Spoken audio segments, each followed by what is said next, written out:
Bismillahirrahmanirrahim. Alhamdulillahirabbil alamin. Wassalatu wassalamu ala asyrafil anbiya'i wal mursalin sayyidina maulana Muhammad wa ala alihi wa sahbihi ajma'in. Qala al-musannif al-imam al-habib al-allamah Ahmad bin Zain bin Arabi al-Habsyi rahimahullah ta'ala, nafa'ana bi ulumih. Wa fi sahih man qala la ilaha illallah wahdahu la syarika lah, lahul mulku wa lahul hamdu yuhyi wa yumit wa huwa ala kulli syai'in qadir 10 marrat, kana kaman a'taqa arba'ata anfusin min waladi Ismail. Wa fi riwayat man qalaha fi kulli yawmin 100 marrah kanat lahu 'adlu 10 riqab wa kutibat lahu 100 hasanah wa muhiyat anhu 100 sayyi'ah wa kanat lahu hirzan min asy-syaitan yawmahu dzalik hatta yumsiya wa lam ya'ti ahadun bi afdala mimma jaa'a bih illa ahadun amila aktsara min dzalik. Wa qala alaihi salam kalimatani khafifatani 'ala al-lisan thaqilatani fil mizan habibatani ila ar-rahman subhanallahi wa bihamdihi subhanallahil azim.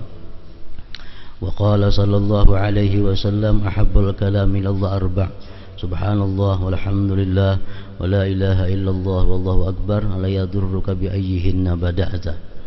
Wa anhu alaihi salam man qala hina ya'wi ila firashih astaghfirullah alladzi la ilaha illa huwal hayyul qayyum wa atubu ilaih 3 marrat ghufira lahu dhunubuh wa in kanat mithla zabadil bahr aw 'adad ramlin 'alijin aw 'adad waraqish syajar aw 'adad ayyamid dunya.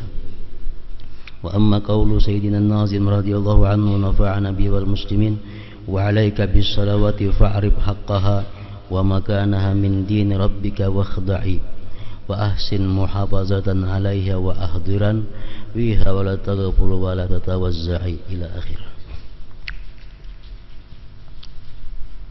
Makna daripada kalam Al-Allamah Al-Habib Ahmad bin Zain bin Alawi rahimahullah wa nafa'ana bi ulumih.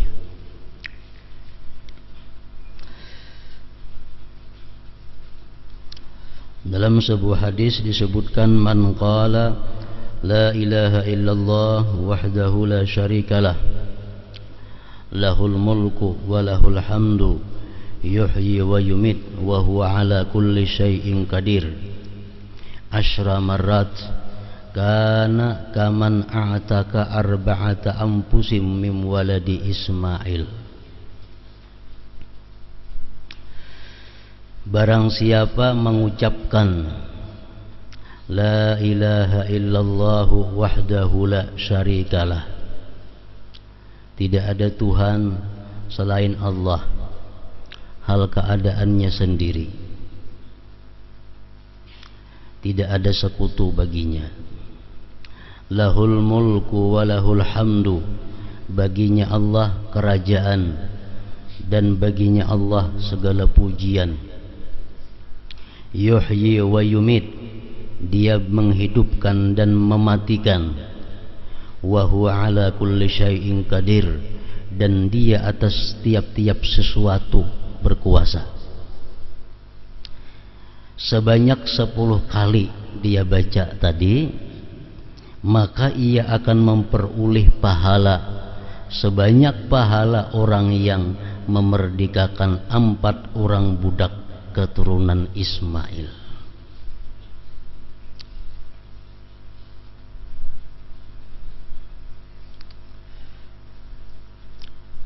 Ini hadis kadang menyebutkan kita membaca pagi atau sore, siang atau malam.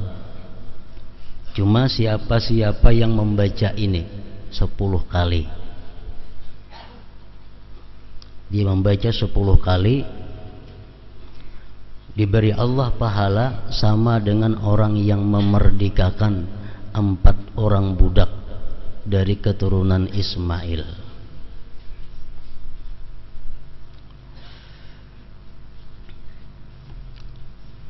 Maksudnya 4 orang budak keturunan Ismail itu adalah budak-budak hamba-hamba sahaya yang mahal harganya.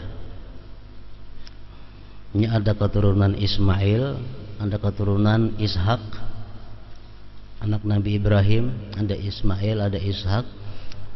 Kalau keturunan Ismail itu lebih mulia dari keturunan Ishak. Kenapa sebabnya? Karena Rasulullah itu berada di jalur keturunan Nabi Ismail alaihi salam. Jadi budak atau hamba sahaya yang berasal dari keturunan Ismail itu lebih mahal harganya ketimbang budak keturunan lainnya. 10 kali kita baca kalimat-kalimat tadi sama dengan memerdekakan 4 orang budak. Para ulama hadis meneliti kenapa 4 orang budak, kada 5, kada 6, kada 7, kada 10. Membaca tadi 10 kali diberi pahala sama dengan memerdekakan 4 orang budak. Nah, para ulama hadis meneliti karena di dalam kalimat-kalimat yang kita baca tadi, la ilaha illallah wahdahu la syarikalah, lahul mulku wa lahul hamdu yuhyi wa yumiit wa huwa ala kulli syai'in qadir. Nah, dalam kalimat itu ada 4 bab. Pertama di situ bab isbatil uluhiyah, bab mengenai menetapkan ketuhanan. La ilaha illallah wahdahu la syarikalah, itu bab isbatil uluhiyah, menetapkan ketuhanan hanya kepada Allah. Yang kedua isbatil muluk, menetapkan kerajaan bagi Allah. Lahul mulku, baginya Allah kerajaan. Yang ketiga isbatis sana, menetapkan puji-pujian bagi Allah. Lahul mulku walahul hamdu. Yang keempat isbatil kudrah, menetapkan kudrat bagi Allah. Wa huwa ala kulli syai'in qadir.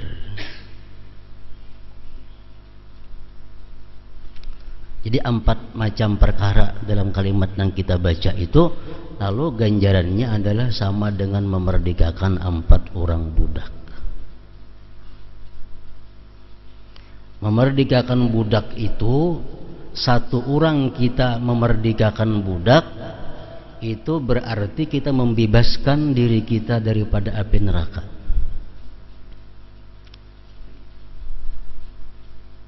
Kalau kita membebaskan 1 orang hamba sahaya, kita bebaskan dia dari perbudakan, itu berarti kita membebaskan diri kita daripada api neraka. Semakin banyak budak-budak hamba-hamba yang kita merdekakan, semakin banyak kita memerdekakan diri kita daripada api neraka.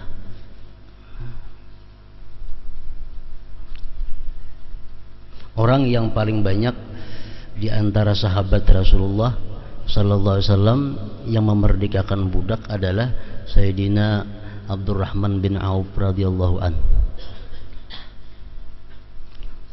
Dalam riwayatnya, semasa beliau hidup, beliau tidak kurang memerdekakan 38.000 hamba sahaya.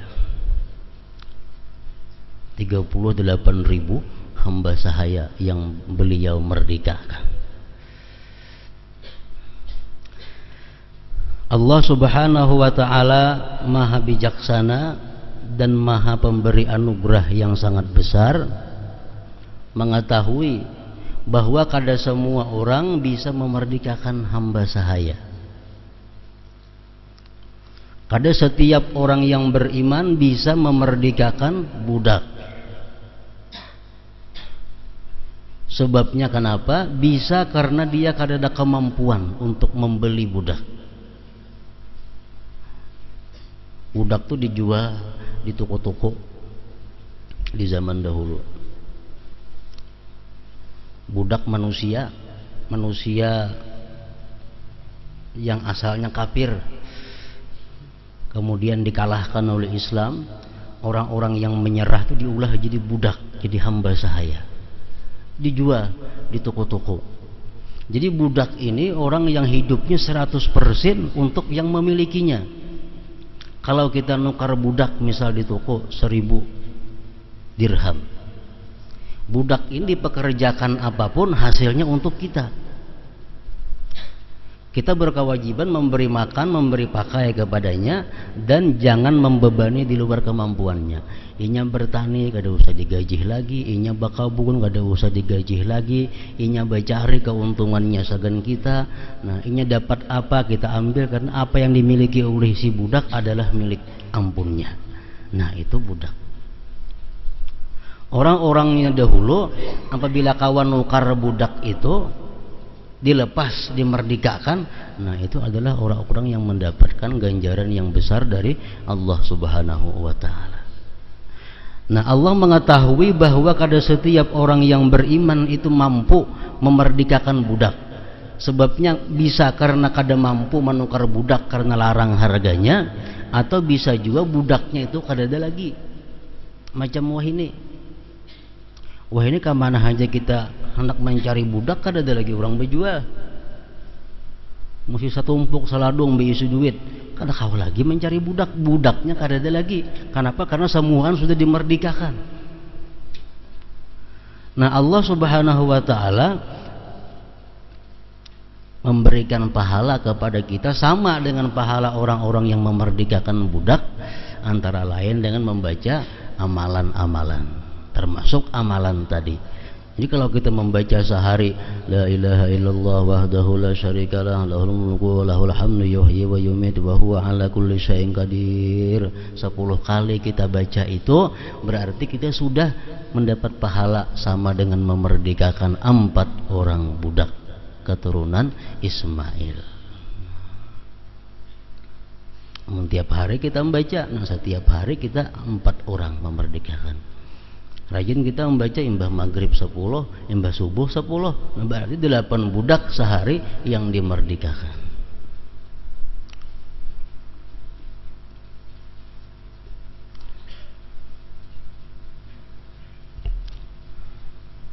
Jadi Allah Subhanahu wa taala pasti memberikan jalan kepada kita tentang fadilat-fadilat, keutamaan-keutamaan yang kadakawa kita dapatkan. Pasti ada Allah maulahkan jalan nang supaya nilainya sama.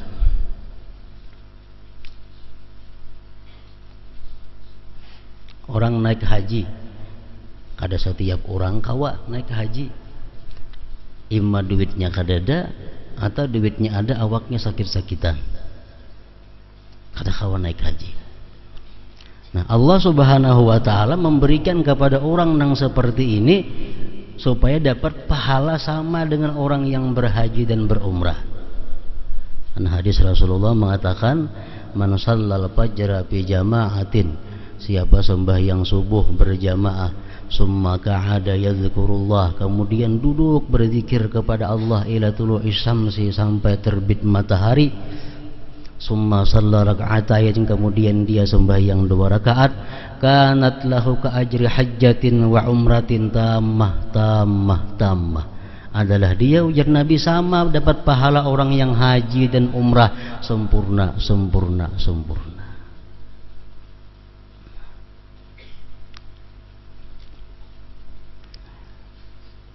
Orang-orang yang kada kawan naik haji gawin ini, yang mana sudah haji makin lagi baik lagi.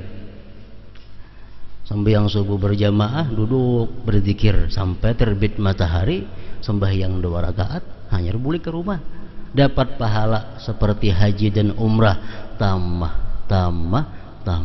sempurna. Artinya kada kurang sedikit pun pahalanya daripada orang yang berhaji dan berumrah.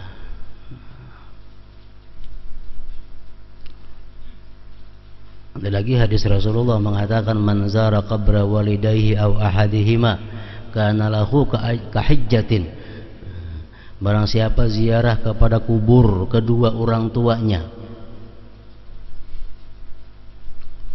ziarah ke kubur kepada kedua orang tuanya atau salah satunya, misalnya saya belum mati, dia dapat pahala ka hajjatin seperti haji. Jadi ziarah kubur adalah merupakan perjalanan haji. Ziarah kubur kepada kedua orang tua, maksudnya kalau kedua-duanya sudah meninggal. Amunnya saekung ya saekung au ahadihima kahijjatin seperti haji.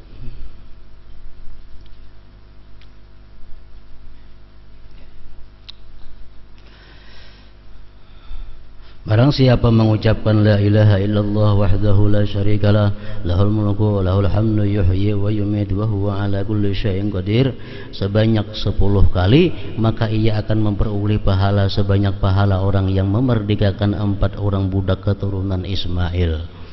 Dalam keterangan yang minggu telah lewat, setiap kali bacaan zikir itu dapat nilai oleh Allah Subhanahu wa taala apabila muntung dan hati kita ini kedua-duanya adalah ingat. Mulut kita membaca, hati kita mengerti. Hati kita mengerti, hati kita sadar apa yang kita baca, nah itu yang dapat nilai daripada Allah. Kalau mulut kita membaca tapi hati kita kada sadar, hati kita kada tahu, itu kada dapat nilai.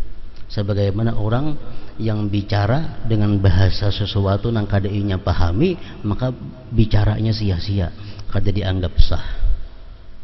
Itu kalau semalam tuh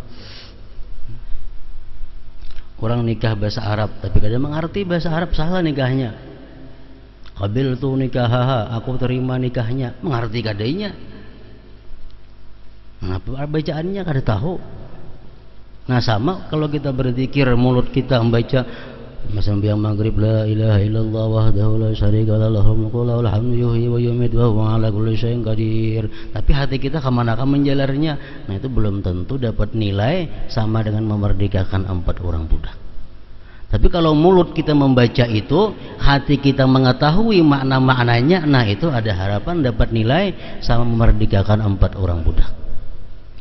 La ilaha illallah wahdahu la syarikalah, tidak ada Tuhan selain Allah, hal keadaannya sendiri, tidak ada sekutu baginya. Lahul mulku, baginya kerajaan, walahul hamdu, baginya segala pujian. Yuhyi, dia bisa menghidupkan, wa yumit, dan bisa mematikan, wa huwa ala kulli syai'in qadir, dan dia berkuasa atas segala sesuatu. Mulut kita membaca bahasa Arabnya, hati kita memahami maknanya, nah itu bisa ada harapan dapat pahala seperti memerdekakan 4 orang budak keturunan Ismail tadi.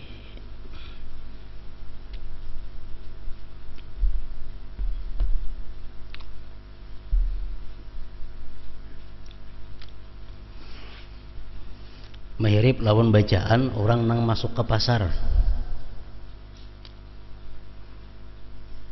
La ilaha illallah wahdahu la syarikalah lahul mulku wa lahul hamdu yuhyi wa yumit wa huwa hayyun la yamut biyadihil khair wa huwa ala kulli syai'in qadir. Itu bacaan kita masuk ke toko, atau kita bacaan masuk ke wilayah pasar, disuruh kita membaca itu la ilaha illallah wahdahu la syarikalah lahul mulku wa lahul hamdu yuhyi wa yumit wa huwa hayyun la yamut biyadihil khair wa huwa ala kulli syai'in qadir.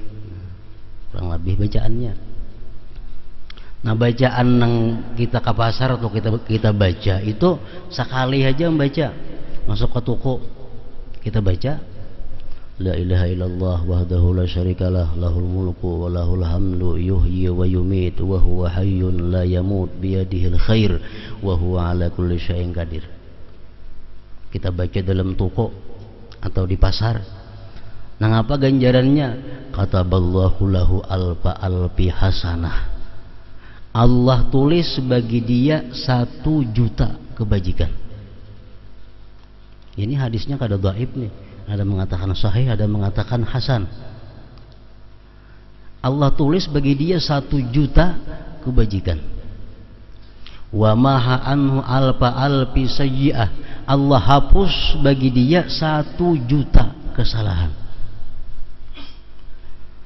Wa rafa'alahu alfa alfi darajah. Allah angkat bagi dia 1 juta derajat. Wa bana lahu baitan bil jannah. Allah ulahakan dia 1 bangunan di dalam surga. Nah kalau kita di toko membaca tadi sekali saja. Banyak para aulia Allah begitu mendengar ini hadis dahulunya, dalam riwayat-riwayat sejarah-sejarah hidup para aulia, begitu mendengar ini hadis, para aulia itu saben hari ke pasar. Bukan nukar barang kada, nak dapat pahalanya. Ke pasar, sampai di batas pasar baca sekali bulek gitu. Kenapa? Karena Allah memberi dia 1 juta pahala dan menghapuskan 1 juta dosa, meninggikan dia 1 juta derajat dan membangunkan dia 1 bangunan di dalam surga. Di toko tulis di gana-gana di toko tenang, dia masuk ke toko, la ilaha illallah wahdahu la syarikalah lahul mulku wa lahul hamdu yuhyi wa yumiitu wa huwa hayyun la yamut biyadihil khair wa huwa ala kulli syai'in qadir. Sekali aja membaca.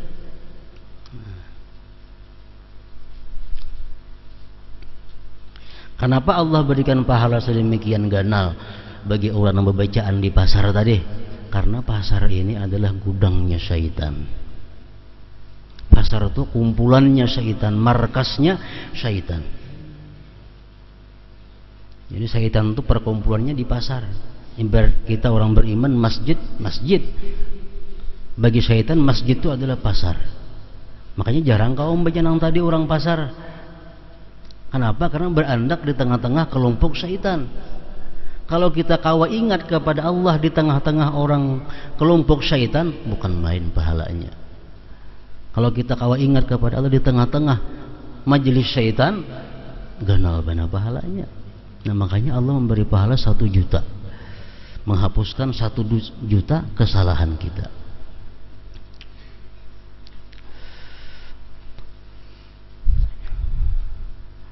Bertambah sedikit, yuhyi wa yumit wa huwa hayyun la yamut biyadihil khair wa huwa ala kulli syai'in qadir. Melibas pasar bacaan itu sekali. Nah, keliling pasar baca sekali, sama aja juga. Oke, bila orang masuk pasar membaca itu sekali, dapat macam tadi ganjarannya. Hadis riwayat Bukhari dan Muslim.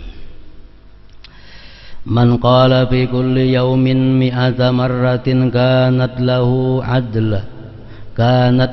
adlu ashri riqabin wa kutibat lahu mi'atu hasanatin wa muhiyat anhu mi'atu sayyi'atin wa kanat lahu hirzam minasyaitan yawmahu dhalik hatta yumsiya wa lam ya'ti ahadun bi afdala mimma ja'a bihi illa ahadun amila aktsara min dhalik. Barang siapa mengucapkannya sebanyak 100 kali dalam sehari, la ilaha illallah wahdahu la syarikalah lahul mulku wa lahul hamdu yuhyi wa yumiitu wa huwa ala kulli syai'in qadir 100 kali, maka dia memperoleh pahala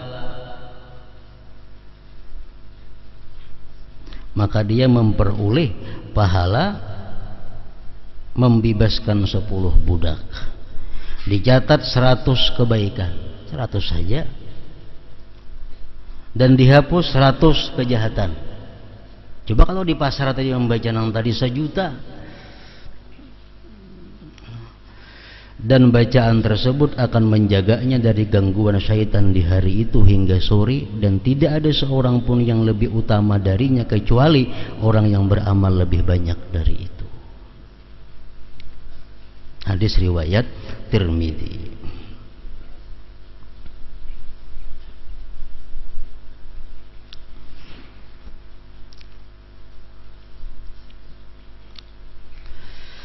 Kalimatani khafifatani 'alal lisan saqilatani fil mizan habibatani ila ar-rahman subhanallah wa bihamdihi subhanallahil azim.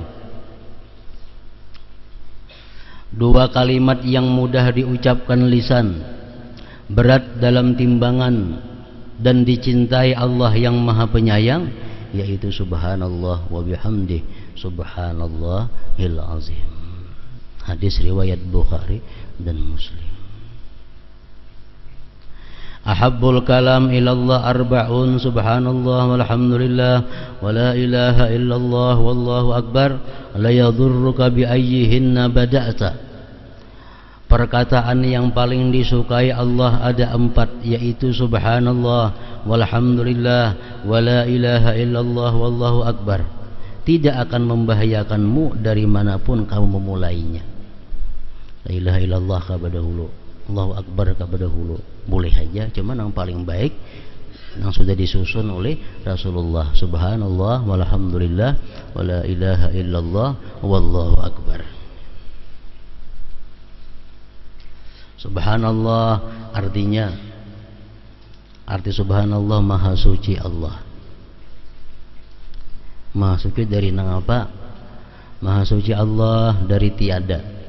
Maha suci Allah daripada baharu. Maha suci Allah daripada berkesudahan. Maha suci Allah daripada menyerupai yang baharu. Maha suci Allah daripada berhajat kepada orang lain. Maha suci Allah daripada bersekutu. Maha suci Allah daripada terpaksa kada mau Allah, maha suci daripada itu. Maha suci Allah daripada jahil. Maha suci Allah daripada mati. Maha suci Allah daripada buta tuli. Maha suci Allah daripada bisu. Maha suci Allah daripada lupa. Maha suci Allah daripada zalim. Maha suci Allah daripada mengantuk, guring, dan segala sifat yang kurang lainnya. Itu pengertian subhanallah. Walhamdulillah, wala ilaha illallah, wallahu akbar.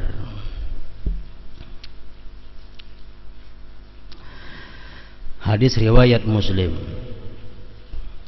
Man qala hina ya'wi ila firashihi Man qala hina ya'wi ila firashihi astaghfirullah alladzi la ilaha illa huwal hayyul qayyum wa atubu ilaihi 3 marratin ghafarallahu lahu dhunubahu wa in kanat mithla zabadil bahar aw adada ramlin alijin aw adadi warakis syajar aw adadi ayyamid dunya. Barang siapa pada saat akan tidur mengucapkan astaghfirullah alladzi la ilaha illa huwal hayyul qayyum wa atubu ilaih sebanyak 3 kali, maka Allah akan mengampuni dosa-dosanya meskipun sebanyak buih di lautan, atau sebanyak timbunan pasir, atau sejumlah daun-daun di pohon, atau sejumlah hari-hari dunia. Inting aja bacaannya. Anak guring berapa? Astaghfirullahalladzi la ilaha illa huwal hayyul qayyum wa atubu ilaih 3 kali. Ada beberapa azim. Astaghfirullah azimnya kada ada. Jangan ditambah-tambahi. Nah, ada tuh aja astaghfirullahalladzi la ilaha illa huwal hayyul qayyum wa atubu ilaih.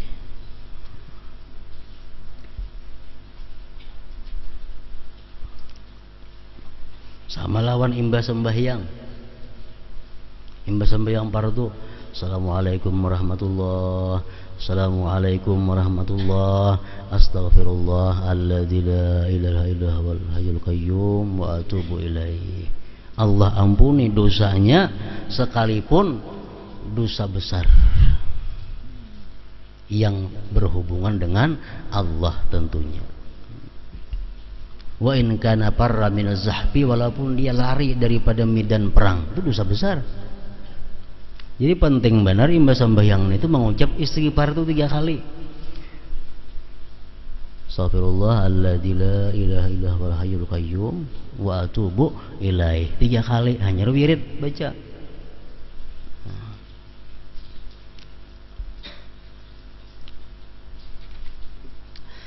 Nah, kemudian salat, wa alaika bis salawati fa'rif haqqaha wa makanaha min din rabbika wakhda'i wa ahsin muhafazatan 'alaiha wa ahdiran biha wa la taghful wa la tatawazza'i. Artinya laksanakanlah salat serta ketahuilah hak dan kedudukannya dalam agama Tuhanmu, dan tunduklah kepadanya. Peliharalah salat dengan baik dan hadirkan hatimu ketika mengerjakannya, jangan lalai dan terbagi perhatianmu. Dalam bait di atas, Sayyid Abdullah bin Alawi Al-Haddad rahimahullah mewasiatkan agar kita selalu memelihara, mengetahui hak, kewajiban, kedudukan, nilai dan derajat salat dalam Islam.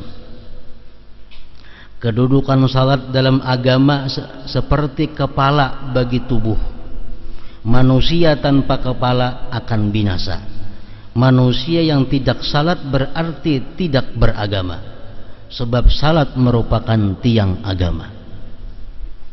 Jadi sembahyang ini kedudukannya dalam agama adalah tiang dan merupakan syarat daripada segala sesuatu untuk diterima Allah Subhanahu wa taala. Orang naik haji tapi kada sembahyang, kada diterima hajinya. Orang berzakat tapi nya kada sembahyang, kada diterima Allah zakatnya. Orang puasa tapi kada sembahyang, kada diterima Allah puasanya. Orang silaturahmi tapi kada sembahyang, kada diterima Allah silaturahminya. Orang bersedekah tapi kada sembahyang, kada diterima Allah. Mengapa aja ibadah kita tinggal sembahyang kada diterima?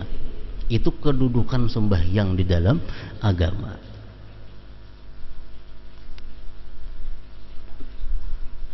Ulama fikih mengatakan, andai kata kita naik haji tapi kita meyakini dalam perjalanan haji itu mesti ada tertinggal sembahyang, kada wajib naik haji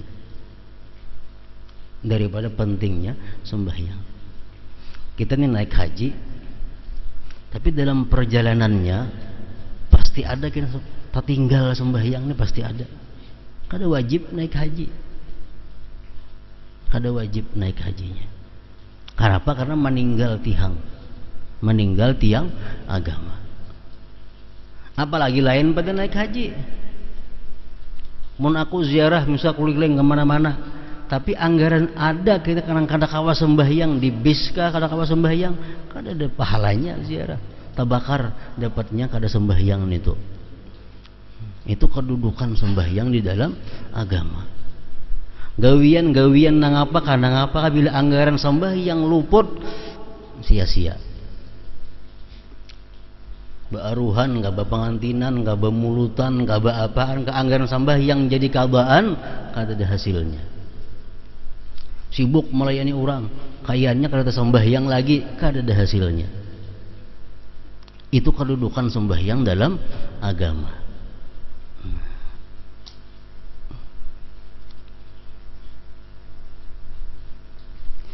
Salat dalam agama seperti kepala bagi tubuh.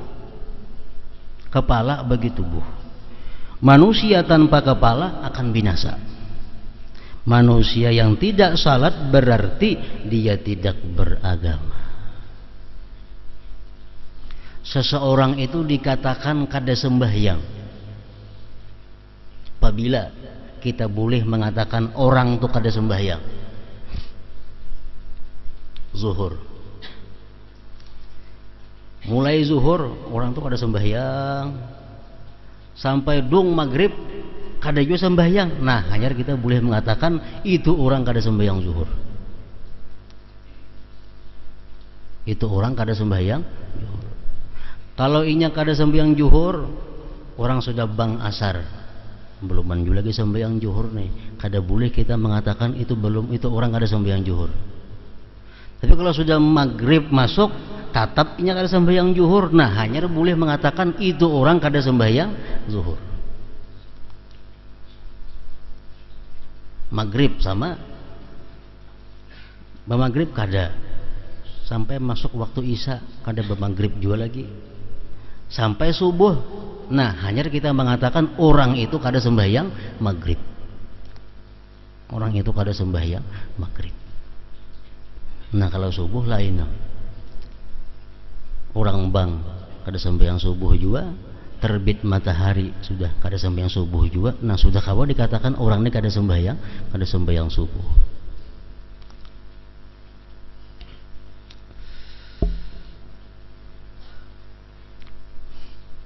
Kita memberi zakat nih kepada orang yang kada sembahyang, sahlah zakatnya? Kada sah. Bepitrah lawan orang nang kada sembahyang, sahlah fitrahnya, kada sah. Mahambur zakat dihambur zakat. Nang menerima sembahyang kada orangnya. Subuh teh kada sembahyang, zuhur kada sembahyang, asar kada sembahyang, sahlah zakatnya, kada sah. Kenapa? Nang menerima ini orang nang kada pintar. Orang kada sembahyang tuh orang kada pintar. Syarat orang menerima zakat mesti orang pintar, mesti orang waras. Orang kada sembahyang, agama menilai orang tuh orang kada waras, kada sah menerima zakat.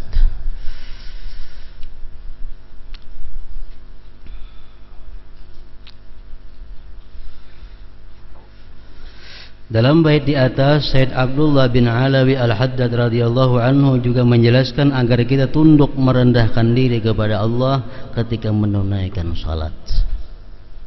Sebagaimana disabdakan Rasulullah sallallahu alaihi wasallam dalam sebuah hadis. Kata din, kalimat din memiliki banyak arti. Di antaranya adalah tauhid, Islam, taat, agama, hisab, pembalasan, dan hari kiamat. Bisa diartikan din. Hari kiamat disebut sebagai yaumiddin, maliki yaumiddin, raja di hari kiamat. Din di situ artinya adalah kiamat. Sebab di hari itu terjadi hisab dan pembalasan. Dan juga pada hari itu hanya agama tauhid Islamlah yang diterima dan unggul. Kemudian Allah melaksanakan hukumnya dan menunjukkan kekuasaannya. Kata Tuhanmu Rabbik, kalimat Rabbik dalam bait tadi dapat berarti pemimpinmu, penguasamu, penciptamu, pengurusmu, yaitu Allah subhanahu wa ta'ala. Sayyid Abdullah bin Alawi Al-Haddad rahimahullah menasihatkan agar kita tunduk kepada Allah di dalam dan di luar salat. Dan hal ini akan terlaksana jika seseorang telah mengenal keagungan Allah dan mengetahui kehinaan dirinya. Salat seseorang akan menjadi sempurna jika di dalam salatnya dia menyadari keagungan Allah dan kehinaan dirinya. Itu kesempurnaan salat. Dalam bait tadi Sayyid Abdullah bin Alawi Al-Haddad rahimahullah juga memberikan petunjuk agar kita melakukan salat dengan baik, melakukan sembahyang dengan baik. Maksudnya dengan baik yaitu dengan memenuhi syarat. Kada syarat kada sah sembahyang. Rukun, sunat, adab, dan segala hal yang penting dan mampu menyempurnakan salat. Dengan adanya syarat dan rukun, sembahyang kita sah. Sembahyang sah. Arti sah apa? Gugur kewajiban kita. Syarat sembahyang berapa? Sudah kita laksanakan. Rukun sembahyang apa? Sudah dilaksanakan. Sembahyang kita sah. Apakah sudah diterima oleh Allah? Belum tentu. Kenapa? Tergantung adabnya lagi, tergantung nang sunat-sunatnya lagi. Orang memakai baju cuntanan, memakai baju curian, menutup aurat, sah sembahyangnya. Kenapa? Auratnya tertutup. Kan syarat sah sembahyang menutup aurat. Dengan apa menutup aurat? Dengan sesuatu nang menghalangi melihat aurat. Itu syaratnya. Walaupun cuntanan, walaupun minjam penurang kada bepadah, sembahyang sah. Tapi apakah diterima Allah? Jelas sudah kada. Kenapa? Karena adabnya kada cukup, adabnya kada tunai. Di antaranya kita harus mengetahui waktu salat.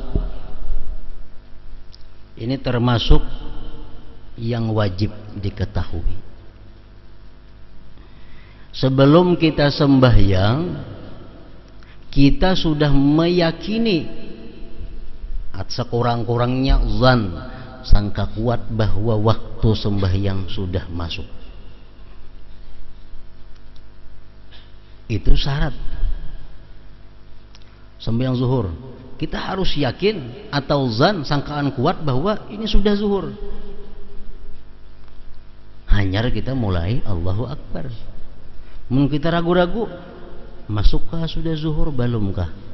Masukkah sudah zuhur belumkah? Sudah sembahyang zuhur sudah. Nah, kada sah sembahyang. Walaupun bujur-bujur masuk di dalam zuhur. Kada sah. Ini yang pertama, mengetahui waktu. Amunnya kita yakin masuk waktu, sangkaan kita kuat waktu sembahyang sudah masuk, Allahu Akbar, sembahyang, tong-tong sembahyang, sekalinya belum masuk waktu, kada sah juga. Ada istilah la ibrata bizan al-bayyini khata'uhu. Tidak ada gunanya sangkaan yang nyata-nyata luput. Nyata luput.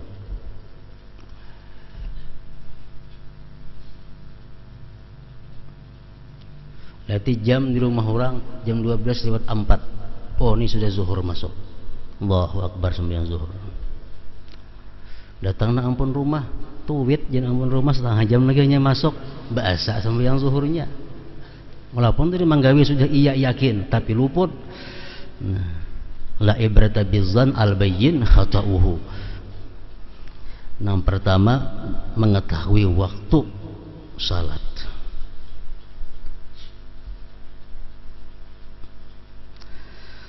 Kemudian termasuk lagi mengerjakannya di awal waktu.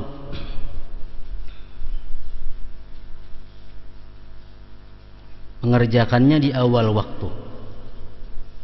Ini termasuk yang menunjang sembahyang kita itu diterima Allah.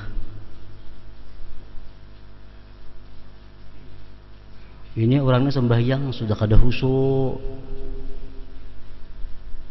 sembahyangnya sudah kada khusyuk, adabnya sudah kurang, cumanya di awal waktu.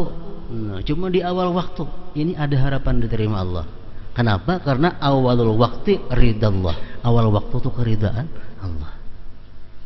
Sembahyang zuhur jam 12:04 pas Allahu Akbar, sembahyangnya kada khusyuk, kada tuh, cuma di awal waktu. Nah, ini Allah senang. Setiap Allah senang, nah ini ada harapan untuk diterima oleh Allah Subhanahu wa Ta'ala.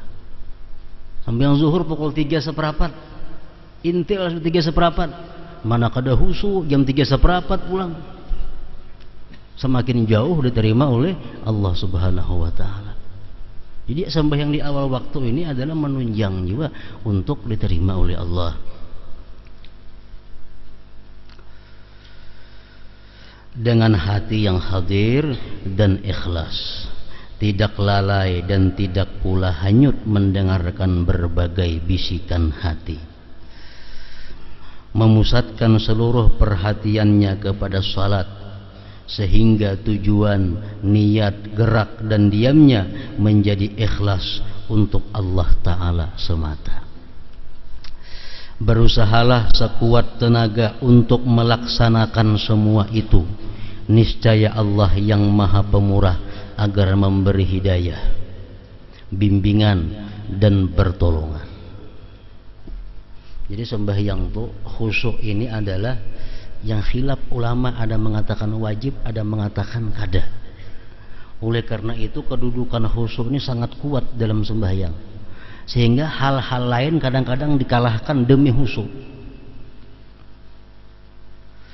Kalau sembahyang di awal waktu kok kada khusyuk, kenapa? Ribut. Jam 12:04 ini awal waktu, cuma manusia ributannya di sini. Kalau khusyuk sembahyang, kalau sembahyang zuhur pukul 3, aku khusyuk karena sudah tenang. Baik pukul 3. Baik pukul 3. Ini daripada mengutamakan khusyuk. Kalau aku sembahyang berbaju kaos, betapih, bakupiah, khusyuk. Kenapa? Ringan. Kalau aku memakai gamis, bejubah, bebulang, berselindang, bisa kada khusyuk, barat dan humap. Mana baiknya? Baik khusyuk.